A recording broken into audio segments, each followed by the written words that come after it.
Ensemble, évidemment, donc durant cette session, ce soir, vous êtes, je dirais, à l'école biblique. Vous êtes une classe. Amen. Alors, j'espère que vous serez de bons élèves pour étudier la bonne parole de Dieu. Et nous avons eu, depuis que je suis arrivé, des bonnes réunions, d'excellentes réunions approuvées par le Saint-Esprit. Et évidemment, donc, comme le thème particulier était les 7 églises d'Asie, eh bien, nous allons continuer puisque nous avons déjà commencé une introduction. On a vu l'église d'Éphèse et particulièrement donc ce soir, dans cette session, nous allons voir l'église de Smyrne et ensuite à la deuxième session, nous verrons donc une autre église, celle de Pergame. Gloire à Dieu. Voilà, donc est-ce que vous aimez la parole? Est-ce que vous voulez être de bons étudiants? Amen, gloire à Dieu. Donc, particulièrement ce soir, on va directement commencer, sans plus tarder. Si vous voulez bien, on va ouvrir nos Bibles, on va se lever devant le Seigneur, on va lire un passage dans la parole de Dieu et nous demanderons au Seigneur de bénir donc l'enseignement que nous allons recevoir ce soir. Alléluia. Gloire à Dieu. Donc, particulièrement, nous lisons dans Apocalypse au chapitre 2e. Apocalypse chapitre 2e. Et nous allons lire maintenant à partir du verset 8. Écrits à l'ange, c'est-à-dire écrits au pasteur, au messager de l'église de Smyrne. Voici ce que dit le premier et le dernier. Celui qui était mort, c'est dans le passé, et qui est revenu à la vie. Je connais ta tribulation et ta pauvreté, bien que tu sois riche, et les calomnies de ceux qui se disent juifs et ne le sont pas, mais qui sont une synagogue de Satan. Ne crains pas ce que tu vas souffrir. Voici le diable jettera quelques-uns de vous en prison, afin que vous soyez éprouvés. Et vous aurez une tribulation, une épreuve de 10 jours. Sois fidèle jusqu'à la mort, et je te donnerai la couronne de vie. Que celui qui a des oreilles entende ce que l'Esprit dit aux églises. Celui qui vaincra n'aura pas à souffrir la seconde mort. Amen. Seigneur, nous sommes devant toi et nous voulons te glorifier, Seigneur, pour ces moments précieux que tu permets que nous puissions avoir. Merci, Seigneur, pour l'esprit de gloire, l'esprit de vie, l'esprit de flamme, l'esprit créateur. Nous te demandons de bénir abondamment cette parole, Seigneur, et qu'elle puisse ne jamais revenir à toi sans effet. Nous prions, Seigneur, ensemble, en te demandant, Seigneur, que tu puisses te révéler encore à chacun de nos cœurs. Enseigne-nous, s'il te plaît, dans le nom puissant, dans le nom merveilleux, dans le nom glorieux de Jésus-Christ. Amen et Amen. Et tout le peuple dit Amen, Amen, Amen. Gloire à Dieu. On peut s'asseoir, frères et sœurs, chers amis. Alléluia. Gloire à Dieu. Nous allons parler donc dans cette heure, cette première session de Smyrne. Nous avons vu particulièrement Éphèse, à qui le Seigneur a envoyé un message. Cette église était en train de perdre son premier amour. Ici, nous allons voir particulièrement une église où le Seigneur ne fait absolument aucun reproche. Sur les 7 églises de l'Apocalypse qui représentent toutes les églises de l'époque et les églises actuelles, eh bien, nous voyons qu'il y a environ 70% des églises qui avaient besoin de se repentir. C'est énorme, c'est grand. Sur 7 églises, 5, environ, grosso modo, 70%. Et il n'y avait qu'environ 30% à qui le Seigneur n'a fait aucun reproche. L'église de Smyrne, que nous allons voir dans cette partie, et aussi l'église de Philadelphie. Il est possible de supporter, je dirais, une persécution à cause de Jésus. Les faux prophètes ne vous parleront jamais de souffrance. Eux, c'est prospérité, bonheur, tapis rouge, millions dans la poche, mais ils ne vous parleront jamais de souffrir. C'est étonnant. Mais le Seigneur, qui est vrai, eh bien, nous dit qu'il y a de la souffrance aussi à suivre Jésus-Christ. Et il est possible d'être persécuté terriblement pour le Seigneur Jésus-Christ. L'Église, en Occident particulièrement, eh bien, dans les pays développés, pense très très peu à ceux qui sont persécutés pour leur foi. La Bible parle de l'épreuve de votre foi. Si vous avez la foi, le Seigneur veut le savoir. Il permet des épreuves. Quand est-ce que vous savez si votre navire est bon? Ce n'est pas quand il est contre le quai, avec l'eau douce tout autour, c'est dans la tempête. S'il passe au travers de la tempête, sans être cassé, brisé, c'est un bon bateau. Il est bien bâti. Est-ce que nos vies sont bien bâties? Dieu veut le savoir. Il veut nous éprouver et il permet l'épreuve, Satan, toutes sortes de choses, les calomnies, les persécutions. Il peut permettre la maladie. Et j'aimerais vous dire particulièrement que la Bible parle de l'épreuve de votre foi. Qu'est-ce que cela produit? Cela va produire de la persévérance. Cela va produire de la patience. Et Jacques va dire au premier chapitre, pour que nous soyons spirituellement parfaits, dans le sens de complet, accomplis sans faillir en rien. Mais dans le monde, je dirais, il y a certaines églises qui sont terriblement persécutées. Et c'est une réalité de tous les jours. Ils n'ont pas cette liberté que vous avez, que nous avons au Canada, de nous réunir librement. La police ne viendra pas nous arrêter. Merci Seigneur. Ça pourrait arriver un jour. Nous ne savons pas. Raison pour laquelle nous devons prier pour nos gouvernements, surtout pour que nous ayons et gardions la liberté de culte. Cela est très important. Évidemment, on sait que l'église de Smyrne était persécutée. Et Jésus va parler à cette église pour leur montrer qu'il ne nous a pas abandonnés. Vous savez que le livre de Job est un exemple, je dirais, d'épreuve, un exemple de souffrance. C'est l'exemple le plus, je dirais, flagrant pour aider les personnes, je dirais, en train de souffrir. Les trois amis qui sont venus vers Job, « Tu souffres, Job? Mais c'est parce que possiblement tu as un problème avec Dieu. Tu as du péché quelque part et tu ne nous l'as pas dit. » Il y a des gens qui, parce que dès qu'il y a une épreuve, une difficulté, ils pensent que c'est toujours à cause du péché. Eh bien, on va vous dire non. Job n'avait pas spécialement un péché particulier, mais on sait que derrière le rideau, il y avait eu évidemment donc ce travail diabolique, satanique, pour essayer de détruire la foi de Job. Et sa foi était vraiment en train de passer au travers de hauts fourneaux chauffés 7 fois plus que de coutume. Perdre sa santé, perdre l'honneur de son épouse, aller au cimetière pour tous ses enfants. Même. Sa femme l'a dit, mère et maudit Dieu, regarde ce qui nous arrive. Et Job de répondre, je ne maudirai pas Dieu, chéri. Dieu a donné, que Dieu soit béni. Dieu a enlevé, que Dieu soit béni. Et dans tout cela, Job ne pécha pas, parce que derrière, Satan veut que nous calomnions notre Dieu. Il veut que nous levions le poing vers Dieu. Ce n'est pas vers Dieu que nous devons lever le poing, mais vers Satan. Amen. Alléluia. Et les trois amis, évidemment, ont été très peu de consolation pour Job. Ils ont bien débuté, ils se sont assis autour de Job, qui était vraiment dans une épreuve. Ils ont sympathisé, ils n'ont rien dit.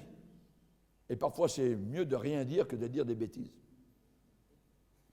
Mais dès qu'ils ont commencé à parler, alors toute l'affaire a commencé à prendre la pente. Tu as fait quelque chose, Job. Il y a quelque chose que tu as fait et qui a offensé Dieu. Et tout ce qu'il voulait faire, évidemment, ça n'a pas beaucoup aidé Job. Et j'aimerais vous dire qu'il existe de meilleurs exemples que ces 3 amis de Job. Il y a beaucoup de passages dans le Nouveau Testament qui ont été écrits pour encourager les croyants qui souffraient pour Jésus-Christ. Par exemple, la première épître de Pierre a été écrite pour des gens qui souffraient, qui étaient persécutés, et cela a beaucoup encouragé ces chrétiens-là.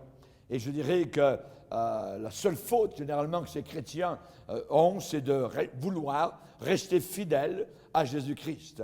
Savez-vous que dans la 2e épître à Timothée, souffrir revient 9 fois.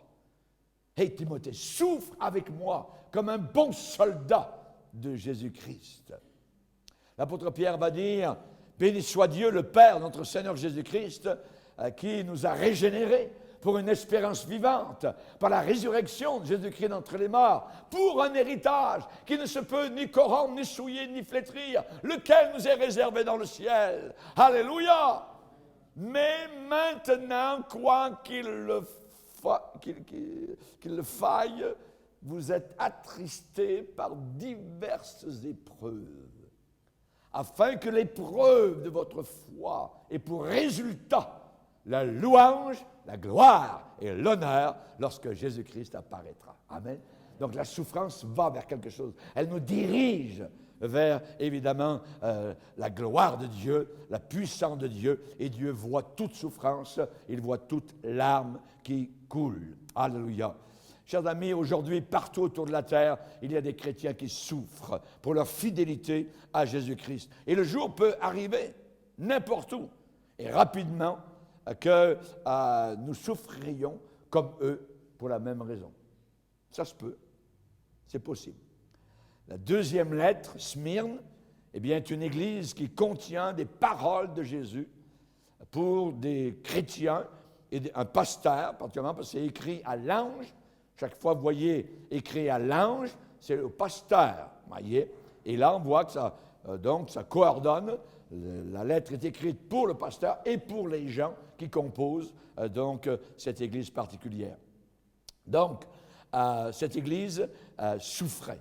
On voit particulièrement qu'au travers de l'histoire, plus l'église a été persécutée, plus elle a grandi en force et en pureté. On a vu ça dans les pays de l'Est, avec la Russie, avec les persécutions. On voit ça actuellement. Savez-vous que le plus grand réveil actuel se passe en Chine? C'est en Chine. Les églises sont pleines à 4 heures le matin, remplies, comme le dimanche matin au culte. Voyez? Pourquoi? Parce qu'ils prient pendant 2 heures. Et après les 2 heures, à 6 heures du matin, ils partent au travail. Pas étonnant que Dieu bénisse. Pas étonnant qu'il y ait des morts qui ressuscitent. Pas étonnant que le Seigneur répand. Mais ils sont persécutés. Les pasteurs sont pris par les polices et vont en prison pendant des années. Mais les autres continuent à prier. La persécution n'est pas mauvaise pour l'Église. C'est une très bonne chose. Ce n'est pas si mauvais que ça. Et on sait particulièrement qu'il y a des persécutions dans les pays communistes, comme en Chine, parmi les islamistes, parmi les hindouistes aux Indes. Il y a des villages qui sont littéralement brûlés par, évidemment, ces gens qui ne veulent pas du christianisme. On va voir la ville de Smyrne. Quelle était cette ville? La ville de Smyrne. Aujourd'hui, en Turquie, c'est la même ville qui s'appelle Izmir, I-Z-M-I-R. C'est à 50 kilomètres environ au nord de l'ancienne ville d'Éphèse. C'était une colonie grecque, environ 1000 ans avant Jésus-Christ. Elle a été détruite en 600 avant Jésus-Christ par les Lydiens et elle a été rebâtie par l'un des généraux du fameux Alexandre le Grand, environ vers 300 avant Jésus-Christ. Et les habitants, donc, de Smyrne, eh bien, étaient très fiers que leur ville, qui avait été détruite et qui était, comme ça, morte, voyez, renversée, eh bien, revive maintenant. Et les historiens, de façon générale, considèrent Smyrne pour avoir été la plus belle ville que les Grecs aient jamais construite. C'était sur une colline très élevée, appelée la couronne de Smyrne. voyez, il y avait une montagne, la ville était bâtie sur cette montagne-là, et ils avaient appelé ça la couronne de Smyrne. Ils avaient un amphithéâtre dans la ville qui contenait 20 000 personnes qui pouvaient y venir. On pense que Smyrne était le lieu de naissance du poète Homère. La ville s'étendait dans toute sa beauté depuis la base, donc, je dirais, qui était au pied de cette grande colline, et beaucoup étaient bâtis sur la colline. Donc, c'était la gloire de l'Asie. Smyrne était appelée comme cela, la première ville d'Asie. Il y avait des belles rues avec des grands arbres magnifiques. C'était un grand centre à l'époque de sciences et de médecine. Et particulièrement, donc, Smyrne, il y avait une rue qu'on appelait la rue de l'or, voyez, qui tournait en montant pour monter jusque sur le haut donc, de cette colline, appelée la couronne de Smyrne. Et à l'extrémité de cette grande rue, il y avait un temple dédié à Cybèle. À l'autre extrémité, il y avait un autre temple dédié à Zeus. Voyez? Et entre les deux, il y avait toutes sortes de temples, pour Apollo, pour Esculape, pour Aphrodite, qui s'appelait encore Vénus. Et pendant la période romaine, donc ce qui se passait, c'est que les Romains étaient habiles, étaient très wise, et ils avaient pensé que pour faire une cohésion de tout leur empire, c'était de rassembler les gens dans une adoration pour César. Tous les gens devaient adorer César, qu'il soit au nord de l'Angleterre, qu'il soit en Gaule, qu'il soit en Germania, qu'il soit donc en Israël ou ailleurs. Il y avait une adoration obligatoire du César à Rome. Donc, ça faisait partie donc, de cela. Et particulièrement Smyrne, c'est un nom dérivé d'une résine. Une résine aromatique qui était la principale exportation donc, de cette ville-là. En hébreu, c'est myrrhe. Myrrhe. Smyrne et myrrhe, c'est la même racine du même mot. Smyrne et myrrhe, en hébreu. Où est-ce que nous voyons la myrrhe dans la Bible? Les mages, ils ont offert à l'enfant Jésus de la myrrhe, voyez, c'est un doux parfum. Quand c'est écrasé, ça fait tout un parfum. On sait particulièrement que juste avant la crucifixion de Jésus-Christ, ça dit que les Romains donnèrent à boire à Jésus du vin mêlé de myrrhe. Jésus ne le prit pas. C'était comme une sorte de drogue, supposément pour empêcher un peu les souffrances que les crucifiés pouvaient avoir. Jésus n'a jamais voulu apaiser aucune des souffrances qu'il allait subir pour mon péché et pour le tien. Merci Seigneur. Oui. Et quand Jésus a été enterré, eh bien encore là, nous voyons Nicodème qui a apporté donc un mélange d'environ 100 livres de myrrhe et d'aloès pour embaumer le corps de Jésus. La naissance, à la mort de Jésus, la myrrhe a été présente. La myrrhe, donc, d'où le nom Smyrne provient aussi. Et donc, ça a été utilisé pour les vivants, en cadeau au travers des mages, et aussi pour les morts, à l'enterrement, dans un embaumement. Donc, il y a une association de la myrrhe avec la mort. Et ça illustre très bien les souffrances de l'Église de Smyrne. C'est des gens qui souffraient, vraiment. Comme la myrrhe qui est produite par l'écrasement d'une plante odorante, très parfumée, et de la même manière, l'Église de Smyrne a été écrasée, persécutée par donc leurs ennemis, et eux, qu'est-ce qu'ils ont donné? Un arôme, un parfum, qui nous vient encore aujourd'hui jusqu'à Mauritius. Alléluia. Merci Seigneur. Nous allons voir maintenant donc l'Église de Smyrne, cette Église souffrante. Comment a-t-elle commencé? Eh bien, c'était une branche Ici, on appelle une annexe. C'était une annexe de l'église d'Éphèse. En Asie mineure, la grande église qui a été bâtie au départ, la première, l'église mère, c'était Éphèse. Et Éphèse a répandu l'évangile, donc, dans toute l'Asie mineure. Donc, Smyrne a été une branche, au départ, une annexe de l'église d'Éphèse. Et l'apôtre Paul, on se rappelle, pendant 3 ans, a enseigné à Éphèse. Et il a dit aux anciens, un jour, il les avait rassemblés, au pasteur, et il leur a dit, veillez donc, vous souvenant que durant 3 années, je n'ai pas arrêté nuit et jour de vous exhorter avec larmes, chacun de vous. Donc, il a travaillé fort, l'apôtre Paul. Et pendant ce temps-là, eh bien, la Bible dit, dans Actes 19, verset 10, tous ceux qui habitaient l'Asie entendirent la parole du Seigneur Jésus. Alléluia. Donc, la bonne nouvelle s'était répandue à partir d'Éphèse et elle était arrivée aussi à Smyrne. C'est la seule, avec l'église de Philadelphie, où il n'y a pas eu de reproche de la part de Jésus, pas de réprimande, rien de négatif à cette église-là. Rien de négatif. C'est merveilleux. Merveilleux. Mais ils ont payé le prix. Ils souffraient. Ils ont saigné. Ils ont pleuré. On ne sait pas exactement. La Bible ne dit pas tout ce qu'ils ont vécu. Peut-être que les familles ont été séparées. Peut-être que certains bébés ont été tués. Peut-être que l'épée romaine ensanglantée s'est jetée sur les familles. On ne sait pas ce qu'ils ont vécu. Mais ils ont souffert. Mais pas de reproche de la part du Seigneur Jésus. Rien de négatif. Exactement comme l'huile aromatique, provenant d'une plante locale que l'on écrasait, ils ont apporté une belle odeur. Une belle odeur. Merci Seigneur. Et ainsi, les croyants de Smyrne ont apporté ce bon parfum malgré les souffrances.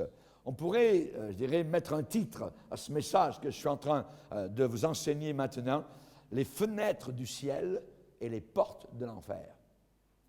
Pourquoi? C'est simple. Quand Dieu ouvre les fenêtres des cieux pour nous bénir, c'est alors, à ce moment-là, que le diable ouvre les portes de l'enfer pour nous maudire, nous blester.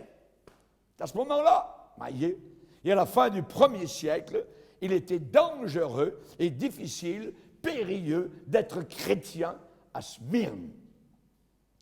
Smyrne était le foyer de l'adoration de l'empereur. Comment on adorait l'empereur?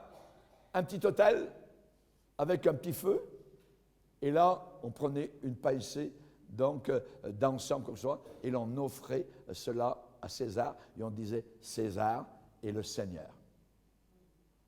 C'est tout. Et jamais les chrétiens ne voulaient faire ça. Parce que pour eux, le seul Kyrios, le seul Seigneur, c'était Jésus-Christ. Alléluia. Et à cause de cela, ils pouvaient risquer évidemment leur vie. Mais ils préféraient rester fidèles au Seigneur Jésus. Leur foi était éprouvée. Dieu veut savoir. Vous savez pourquoi Dieu permet les faux prophètes? Dieu les laisse faire, pour la plupart du temps. Même ils sont plus nombreux que la vraie Église authentique. Parce que Dieu veut savoir si on va rester fidèle à lui. Il le dit dans l'Ancien Testament. Pour savoir si tu vas aimer ton Dieu de tout ton cœur et ne pas te laisser détourner. Raison pour laquelle notre foi doit absolument être éprouvée un jour ou l'autre. Et beaucoup de chrétiens à Smyrne ont été exécutés. Le plus bel exemple, c'est le pasteur. Le pasteur a été exécuté, il s'appelait Polycarpe, il avait 86 ans. Et je vous en parlerai un peu plus tard, durant cette heure. Maintenant, comment Jésus se décrit quand il se présente à cette église? Chapitre 2, verset 8. « Voici ce que dit le premier et le dernier, celui qui était mort et qui est revenu à la vie. » Ça veut dire, église de Smyrne, pasteur de Smyrne, ne crains pas, j'étais là avant qu'il n'y ait rien à craindre, et je serai encore là après que tout ce que tu crains soit passé et fini. Il est là tout le temps. Il transcende le temps. Il transcende les siècles. Il est l'alpha et l'oméga. Il dit qu'il est le premier et le dernier. Voici ce que dit le premier et le dernier. Alléluia. Il ouvre la parenthèse du temps et il ferme la parenthèse. Il est l'alpha, la première lettre de l'alphabet grec. Il est la dernière lettre de l'alphabet grec. et il est toutes les lettres entre les deux. Alléluia. Merci Seigneur. Chers amis, celui qui était mort, il se présente comme cela. Celui qui était mort et qui est revenu à la vie. Ce n'est pas écrit. Jésus ne se présente pas en disant « Je suis celui qui était vivant et qui maintenant est mort ». Non. Celui qui était mort et qui est revenu à la vie. Alléluia. Ce que je viens de vous dire, Jésus ne dit pas celui qui était vivant et qui est mort maintenant. Cette expression, c'est vrai. C'est vrai pour Mahomet. C'est vrai pour Bouddha. C'est vrai pour tous les gourous religieux. Ils sont, évidemment, ils ont été vivants et ils sont morts et enterrés. Et enterrés, mais pas Jésus. Celui qui était mort et qui est revenu à la vie. Alléluia. Le prince de la vie ne pouvait pas rester dans la mort. Alléluia. Il est le premier et le dernier. Saviez-vous que cette expression, je suis le premier et le dernier, c'est une expression que l'on trouve par rapport à l'Éternel El Shaddai dans l'Ancien Testament.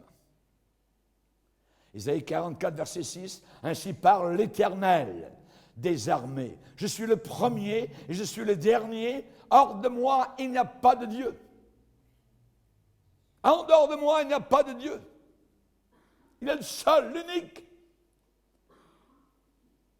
Isaïe 48, verset 12, « Écoute-moi, Jacob, toi que j'ai appelé, c'est moi qui suis le premier, c'est aussi moi qui suis le dernier.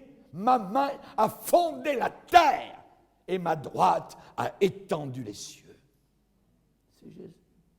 Il se présente à l'église de Smyrne. Je suis le premier et le dernier. C'est le Créateur, c'est le Sauveur, c'est Jésus.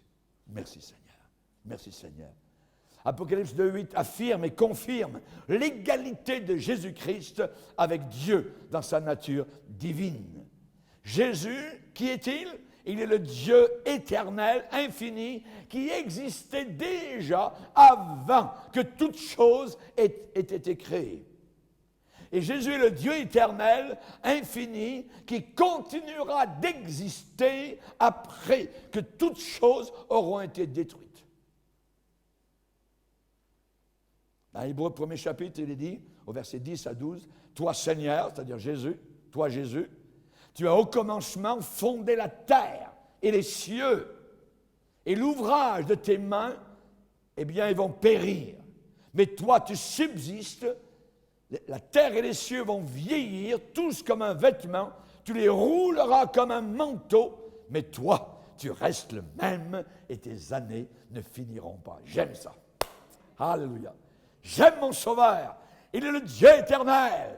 Il n'est pas un grand prophète. Il n'est pas uniquement un grand exemple. Non, non, non, non. Il est le Dieu éternel, le Créateur. Et de façon étonnante, le Dieu éternel est devenu homme. Il a été mis à mort. Il faut être un homme pour être mis à mort. Donc, il a été mis à mort et il est revenu à la vie. Il n'y a que lui. Raison pour laquelle le christianisme est supérieur à toutes les autres religions. Toutes. Toutes sont fausses et il n'y a que le christianisme qui a Jésus-Christ comme Dieu éternel qui est la vérité. Ne vous laissez jamais prendre par le serpent de l'écuménisme. Et il a été mis à mort quant à la chair, et il a été rendu vivant quant à l'esprit, va dire l'apôtre Pierre. Il est mort dans son corps humain, comme sacrifice parfait pour expier le péché. Maintenant, il est revenu à la vie, et il vit toujours. La Bible dit dans Hébreux, chapitre 7, verset 16, il vit selon la puissance d'une vie impérissable. Ça veut dire d'une vie indestructible. Il ne peut plus maintenant remourir. À chaque messe catholique, Jésus remeurt. C'est un blasphème. Il est mort une seule fois à la croix du Calvaire. Et nous devons faire très attention à ce que nous croyons et pourquoi nous le croyons. Il est dit dans Romains 6, verset 9, « Sachant que Christ, ressuscité des morts, ne meurt plus. » Vie indestructible. Cette description de Jésus revenu à la vie, eh bien, serait à côté de ces gens-là. Il ne les abandonnerait pas. Jamais. Je suis la résurrection et la vie. Celui qui croit en moi vivra, quand bien même il serait mort. Et quiconque vit et croit en moi ne mourra jamais. Vous avez devant vous quelqu'un d'immortel. Vous avez devant vous quelqu'un qui ne mourra jamais. Pourquoi? Parce que mon corps, eh bien, m'a juste été prêté. Je suis en location. Je vis à l'intérieur. Mais un jour, je sortirai de ça. Et même si on tue mon corps, Jésus a dit, ne craignez pas ceux qui tuent le corps. Puis après ça, ben, ils ne peuvent rien faire. Mais pour nous, la mort, on s'en va directement au ciel. On n'attend pas 1000 ans dans le tombeau, dans le cimetière. Avant le moment où vous mourrez, vous êtes avec Jésus. Votre dernier souffle sur la planète Terre est suivi par votre premier souffle au ciel. Alors, Christ est ma vie et la mort m'est un gain. J'y gagne en mourant. On n'a pas peur de la mort. On regarde la mort droit dans les yeux, dans le blanc des yeux. On lui dit, oh mort, où est ta victoire? La mort est engloutie par la vie. Le tombeau de Jérusalem est vide. Personne n'était capable de montrer les os de Jésus depuis 2000 ans. Personne. Et il nous montre les os des pharaons d'il y a 3000 ans et il y a 4000 ans, je ne sais plus trop. Mais jamais. Ils ont été capables de montrer les os de Jésus et ils ne pourront jamais les montrer. Alléluia. Merci Seigneur. Hébreux chapitre 2, verset 14. Par la mort, Jésus a anéanti celui qui a la puissance de la mort, c'est-à-dire le diable. C'est Satan qui a la puissance de la mort. Jésus a la puissance de la vie. Ne craignez pas ceux qui tuent le corps, mais ne peuvent pas tuer l'âme. Alléluia. Merci Seigneur. Nous allons voir maintenant pourquoi l'église de Smyrne souffrait. L'église de Smyrne souffrait parce que ces chrétiens-là n'adoraient pas les dieux païens populaires. Ils n'adoraient pas les empereurs romains. Ils se soumettaient à Rome en payant leurs impôts, il n'y avait pas de problème. L'apôtre Paul leur avait écrit dans Romains 13 de se soumettre aux autorités qui étaient là, qui portaient le pistolet pour nous, l'épée à l'époque, mais ils ne voulaient pas reconnaître l'empereur comme étant le Kyrios, le Seigneur. Il n'avait qu'un seul Seigneur, il s'appelait Jésus-Christ de Nazareth. Smyrne était la première ville à construire un temple pour honorer Rome, pour l'adoration de ces empereurs qui avaient été déifiés. Et les citoyens, normalement, de l'Empire romain étaient loyaux à Rome. Pourquoi? À cause, évidemment, de tous les bénéfices que Rome leur accordait. La Pax Romana, la paix. On pouvait voyager d'une ville à l'autre en paix, parce qu'il y avait les soldats romains qui gardaient partout.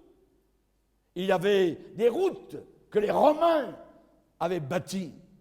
Il y avait des défenses, une protection contre l'ennemi. Il y avait une prospérité matérielle. Il y avait un système législatif. Il y avait des lois. Alors les citoyens de l'Empire de Rome étaient loyaux à Rome.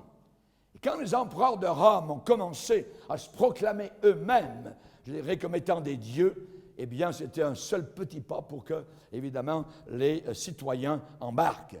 Et mais Rome, c'était aimer ses empereurs et les adorer. Les adorer. Et Jean l'apôtre est un exemple d'un leader chrétien en Asie mineure qui ne voulait pas adorer César. Il a été exilé à Patmos. Exilé à Patmos. Il va dire, dans le premier chapitre, « Moi, Jean, qui ai part avec vous à la tribulation à cause de Jésus. » à cause de Jésus. Les chrétiens étaient considérés à cette époque comme n'étant pas des sujets loyaux à Rome.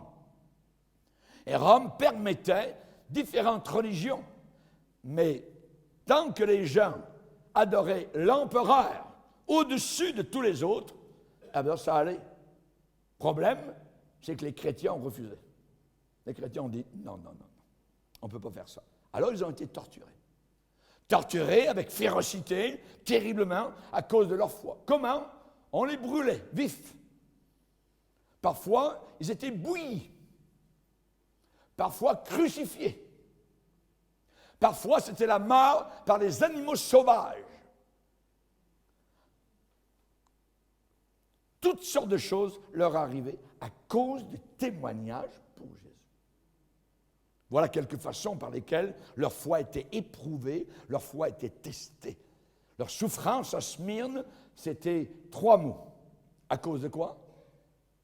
La pression, la pauvreté et la persécution. La pression. La pression. Vous savez, aujourd'hui, beaucoup de chrétiens ressentent la pression. Et dès qu'il y a la pression, ils se la ferment. Pour ne pas avoir de problème. Pas avoir de problème. Mon épouse, je l'ai mariée, ça fait 44 ans. Quand elle était jeune fille, au lycée, le professeur disait, avec à la pluie, tout ça, comment qu'on venait d'un singe, tout ça. Toc, une jeune fille levait la main. Monsieur le professeur, s'il vous plaît, j'ai quelque chose à dire. On a été créé par Dieu. Mademoiselle Fortin, voulez-vous bien vous taire? Sortez de la classe. Allez chez le directeur. Et elle passait des heures et des heures, comme ça, donc dans les couloirs de l'école, parce qu'elle n'acceptait pas, donc, cette chose-là. Pas étonnant que Dieu me l'a placée comme épouse de pasteur. Je bénis le Seigneur. Elle avait du cran déjà à cette époque-là. La Bible dit, l'Éternel est un refuge pour l'opprimé, un refuge au temps de la détresse. Cette expression, au temps de la détresse, ça veut dire au temps du lieu étroit, au temps de la pression. Quand vous êtes opprimé, c'est là que le Seigneur vient comme refuge. Quand le Seigneur dit « je connais ta tribulation », ça veut dire « je comprends ». Je comprends. Aujourd'hui, il y a des chrétiens, ils ont un mal de tête, puis ils pensent qu'ils portent une croix. Hey. En grec, ça veut dire « je connais ta pression, ta tribulation. Je comprends, tu es opprimé. » L'image, c'est comme un gros bloc de pierre sur la poitrine de quelqu'un jusqu'à ce que ça l'écrase à mort. Je connais ta pression. À peu près comme le poids d'une meule qu'on écrase. Je dirais, avec la meule, on écrase les grains de farine. On écrase les raisins pour que le jus sorte. Mais la pression à Smyrne, c'était le sang qui coulait des meules. La Bible dit, vous n'avez pas encore résisté contre le péché jusqu'au sang. Il se peut que dans ces derniers temps, l'Église de Dieu soit éprouvée comme jamais auparavant. C'est mieux de te préparer, sinon tu seras un traître. Il n'y a pas de traître au ciel. Quelqu'un qui renie le nom de Jésus, le Seigneur dit, j'aurai honte de lui. Le Seigneur n'aura personne au ciel avec qui il aura honte. C'est une image terrible, c'est une image sordide lorsqu'elle est appliquée aux hommes, la meule qui écrase. Ce que les chrétiens de Smyrne vivaient, expérimentaient, c'était une pression constante. Jésus a dit, vous serez haïs de tous. À cause de quoi? De mon nom. Vous serez haïs de tous. Nous voulons être aimés de tous. Regardez, nous sommes l'Église de Jésus, aimez-nous, tout ça. On est des bons petits chrétiens, ça ne fait pas de mal à personne. Ouais, mais attends, tu as un ennemi, tu as des démons, tu as des puissances diaboliques, tu as les fausses religions, tu as les gourous, tu as toutes sortes de choses, des pressions. Vous serez haïs de tous. Pourquoi? Pour le simple fait que nous disons que pour aller au ciel, on ne peut pas passer ailleurs que par Jésus. On ne peut pas aller au ciel ailleurs que par Jésus. Tribulation. Ils étaient persécutés à Smyrne, entre les mains des foules, agités, des cohues, des rassemblements. C'était dangereux de vivre comme chrétien à Smyrne, dans cette ville. Aujourd'hui, nous les chrétiens, nous sommes contre l'homosexualité, nous sommes contre les LGBT, les changements de sexe. Nos gouvernements, nous, en Occident, ils payent les jeunes qui veulent changer de sexe. Mais dans ta tête, si tu es né garçon, tu vas rester garçon. Même si la médecine t'a changé en fille. Tous ces gens-là vivent des mensonges. Nous sommes contre cela. Nous opposons fortement. Ah, on ne sera pas aimé. On ne sera pas aimé. On est contre l'avortement. Nous disons qu'il n'y a que Jésus. Nous sommes la seule religion à avoir des gens qui vont aller au ciel. Tous les autres vont en enfer s'ils ne se repentent pas et s'ils ne viennent pas à Jésus. Où en sommes-nous? Chers amis, les chrétiens de Smyrne ne voulaient pas reconnaître l'empereur Domitien comme étant divin. Seul Jésus-Christ était leur Seigneur et leur Dieu. Et Jésus leur a dit, et ils se sont rappelés peut-être, vous aurez des tribulations dans le monde. Vous aurez des épreuves dans le monde. Mais prenez courage. J'ai vaincu le monde. Il a vaincu le monde entier. Nous suivons un vainqueur, un winner. Je connais. Et dans ce contexte, évidemment, ça leur a apporté une très grande consolation, un très grand réconfort. Le Seigneur a une pleine et totale compréhension de tous les besoins de son peuple. Je sais. Et David a dit, Seigneur, tu sais quand je suis assis, tu sais quand je me lève, tu sais quand je me couche, et avec qui, et comment, et dans quelle chambre. Tu sais.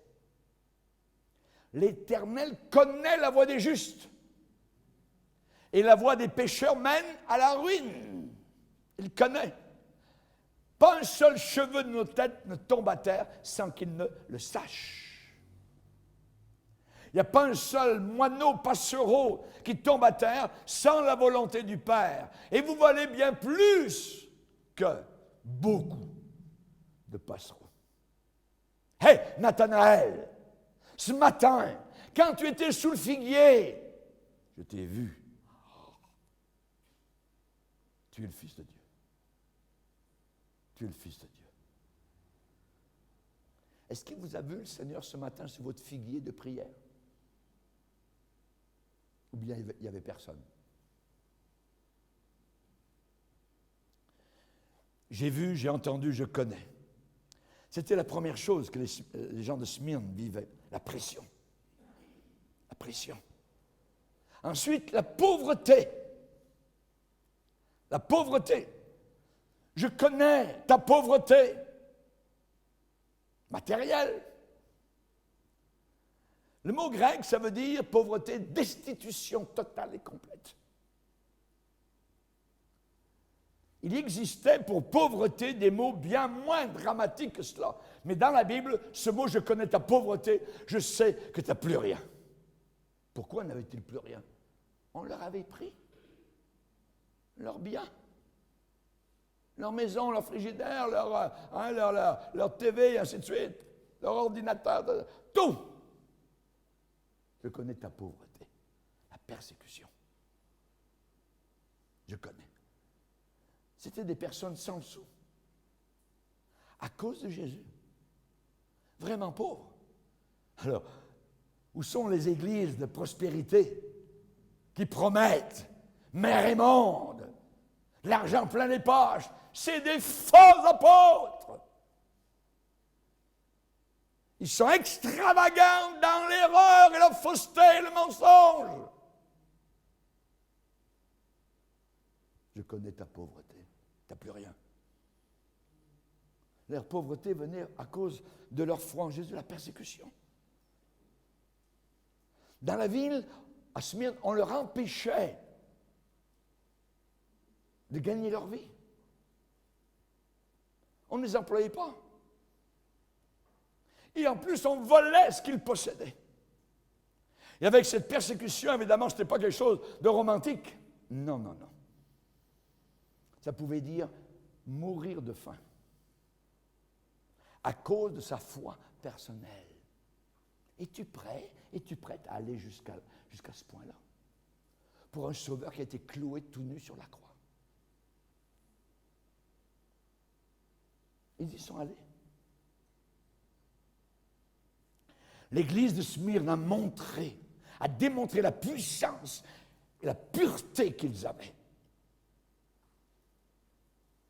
La persécution avait purifié totalement l'Église du péché et avait affermi, fortifié la réalité de la foi authentique de ses membres. Je vais vous dire quelque chose. Écoutez bien. Les hypocrites ne restent pas face à la persécution. Ils ne sont plus là. Bye bye, je m'en vais. Quitte l'Église. C'est trop dur. Les hypocrites ne restent pas. Les faux chrétiens ne veulent pas souffrir. Ils ne veulent pas avoir aucune douleur ni aucune privation pour Jésus, à cause de Jésus. Les épreuves et les persécutions raffinent, affinent, fortifient la véritable foi qui sauve.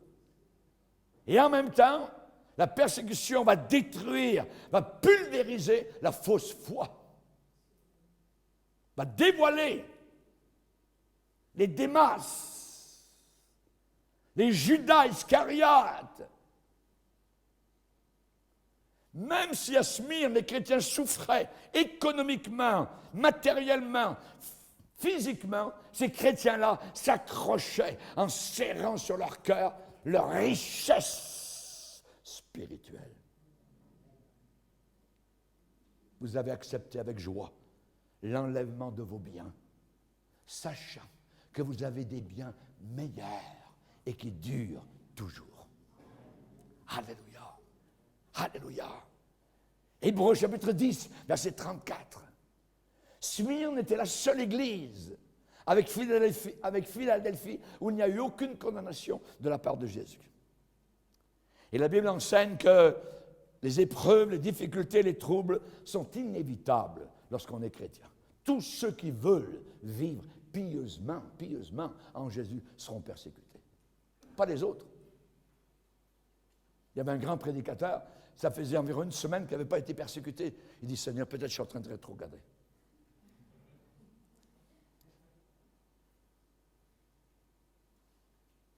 C'est par beaucoup de tribulations qu'il nous faut entrer dans le royaume de Dieu. Il faut persévérer dans la foi. C'est ce que Paul et Barnabas prêchaient dans Acte 14. Donc on a parlé de la pression, on a parlé de leur pauvreté, et finalement, évidemment, la persécution. Je connais les calomnies, les blasphèmes de la part de ceux qui se disent juifs et ne le sont pas, mais qui sont une synagogue, une église de Satan. Est-il possible que Satan ait ses églises? Ah, certainement. Il y a des milliers d'églises de Satan. Je connais les calomnies. Vous savez ce que l'apôtre Paul, quand il écrit à Timothée au chapitre 3, 2 Timothée chapitre 3, Timothée, écoute bien, sache que dans les derniers jours, les temps de la fin, il y aura des temps difficiles. Difficiles. Ce mot difficile, ça veut dire diabolique. Des temps diaboliques, difficiles. Pourquoi? Pourquoi les jours sont difficiles? Parce que les hommes Le problème ne vient pas de la température de la planète Terre. Le problème ne vient pas du soleil ou El Nino ou le changement de climat, quoi que ce soit. Non! Le problème, c'est le péché. La Bible dit que la terre chancelle sous le poids de son péché. Le monde est tellement rebelle et c'est Dieu qui tient le thermostat de la planète Terre, pas les hommes.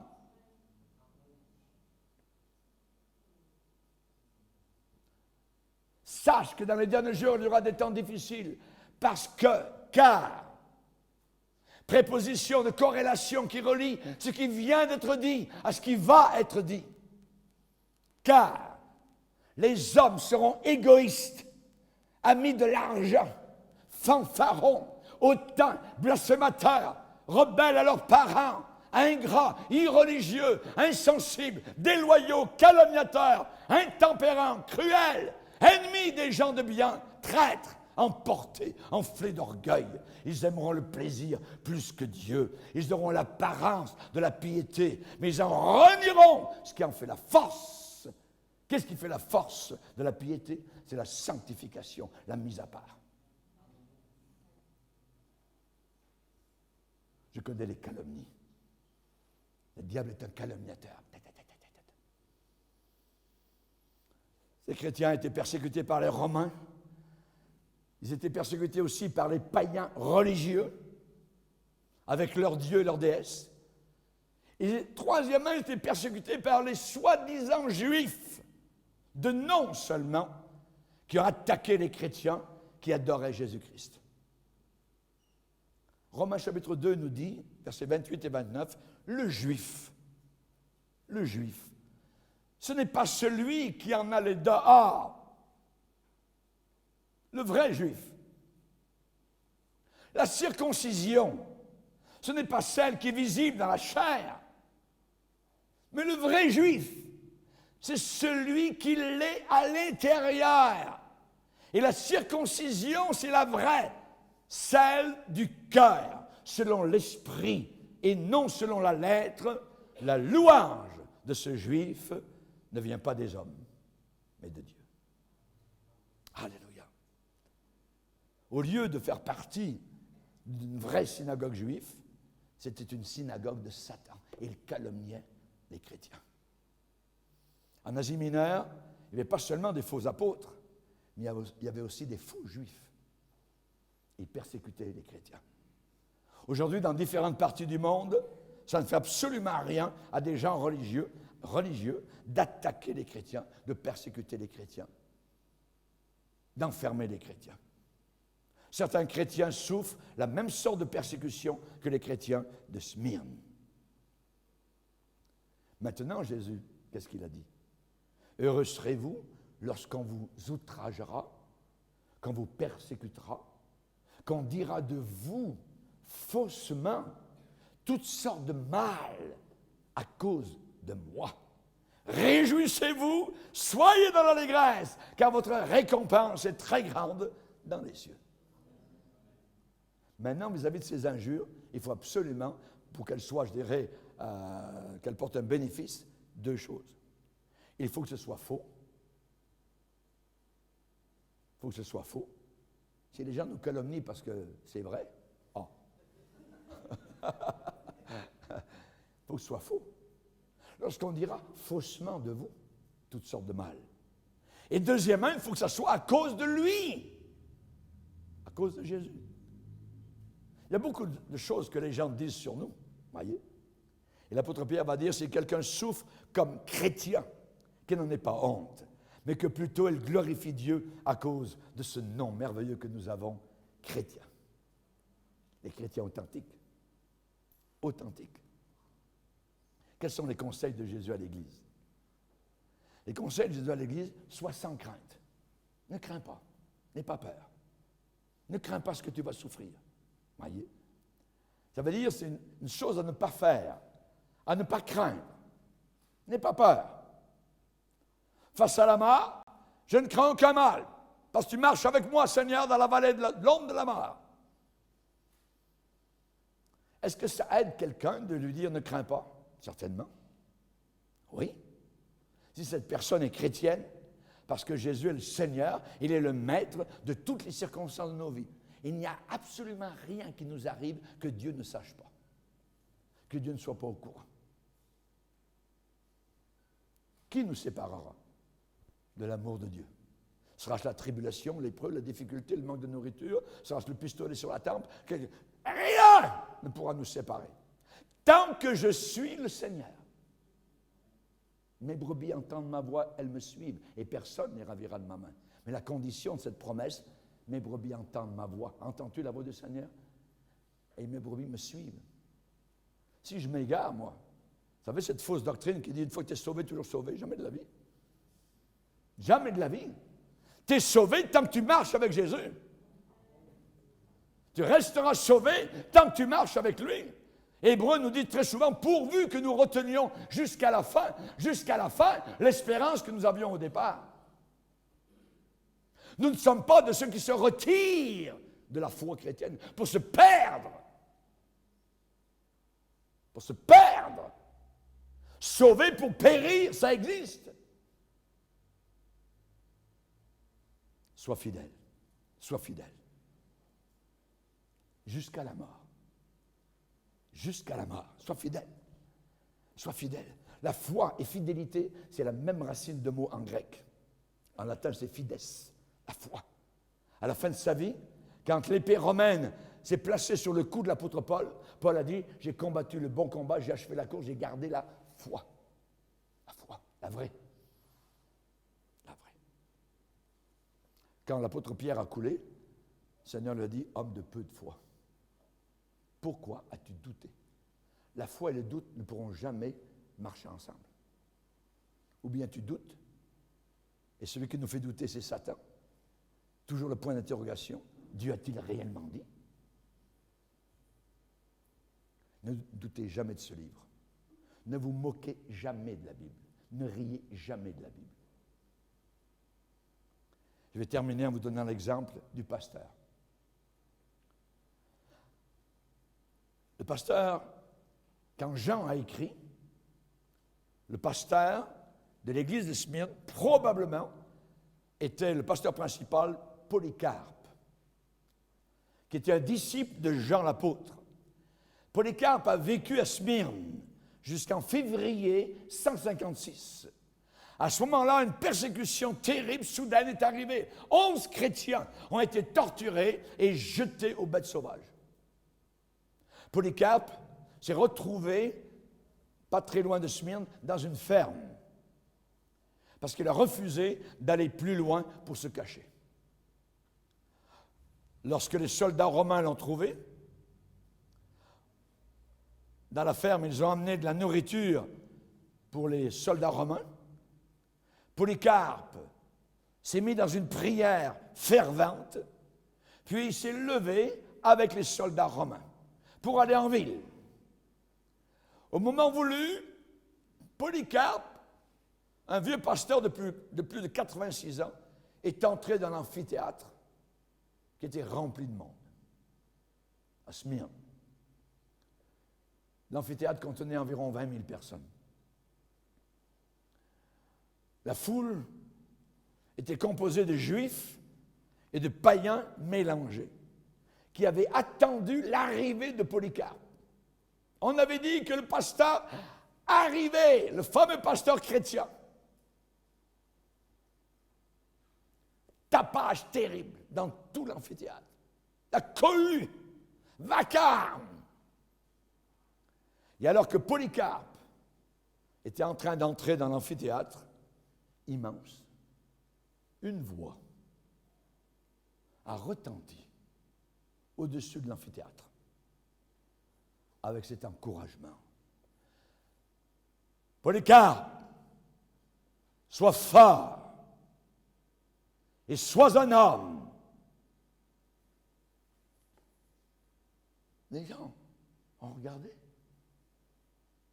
Ils ne voyaient rien. Ils n'entendaient que la voix. Imaginez. Cette voix a été entendue par la majorité de ceux qui étaient présents. Le proconsul romain a essayé de pousser Polycarpe à blasphémer le nom de Jésus. Renie Jésus. Il a essayé de faire jurer le vieux pasteur par César. Non. Polycarpe s'est tenu debout devant le proconsul qui était dans l'arène. Voilà 86 ans que je sers Jésus-Christ et il ne m'a jamais fait aucun mal.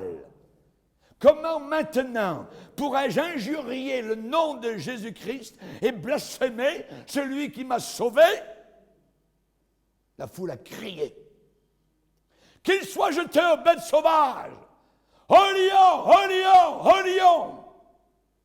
Le proconsul a refusé sur la base que les jeux étaient terminés. Mais Polycarpe a été condamné à mourir par le feu. Les Juifs et les païens ont commencé à amasser des fagots de bois.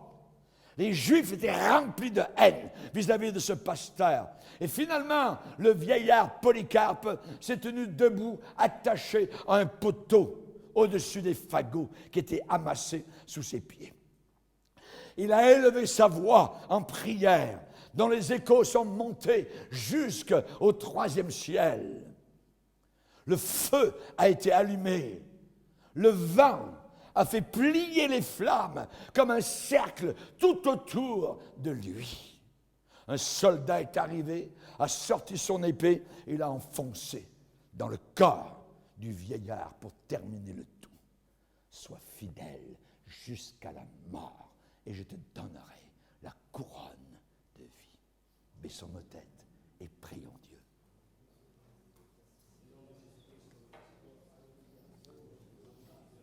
Notre Sauveur, notre Seigneur. Alléluia. Alléluia.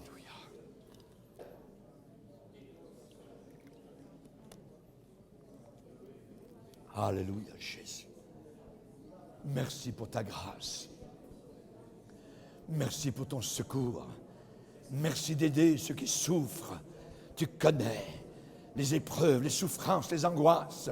Tu es là. Tu nous entoures. Tu es descendu dans la fosse aux lions.